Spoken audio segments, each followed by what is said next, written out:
Chapter 10 Continuation.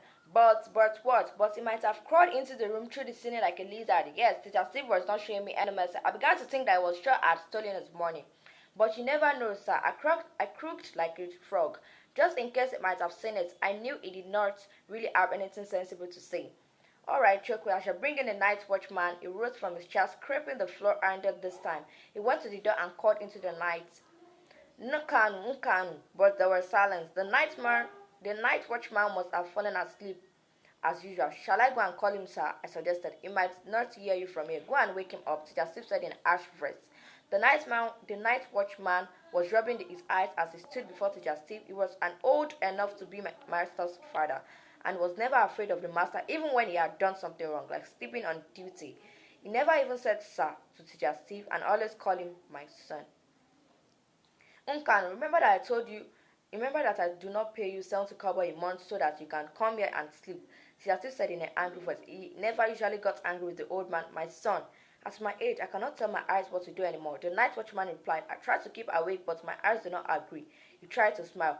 When you get as old as I am, you will discover that it is a waste of useful time sleeping during the day. Night was made for sleep. Then why don't you go and look for a day job so that you can sleep during the night? The teacher asked, Are you trying to get rid of me, my son? The night watchman touched his chest. If you don't want me anymore, say so. Don't go around like that. I'm not a small child. Uncle, don't put words into my mouth, said my master. I began to wonder whether the old man had somehow managed to lay his hand on missing money and was therefore willing to throw away his job. Let me tell you, wow, I called in here, Teacher Steve continued. I wanted to ask if by any chance you found the sum of 1 naira which is missing from my house.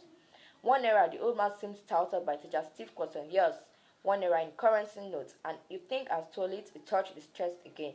I did not say you stole it. I only asked if you might have seen it somehow, the teacher explained gently. He seemed a little afraid that it's serious offense to accuse an elder of stealing where you were not certain of your facts. The old man looked at the teacher in silence for a few seconds. He shook his head and laughed in a bitter voice. All right, my son, you have asked me a question. Let me give an answer. He suddenly stiffed his back and stopped laughing. The only way I could have seen your money, if you are really looking for money, is if it had grown wings and flown into my pocket. But since money does not have wings, I do not see your 1 naira note. You know this is the first time in my life that I have entered your house. Nkanu, what do you mean?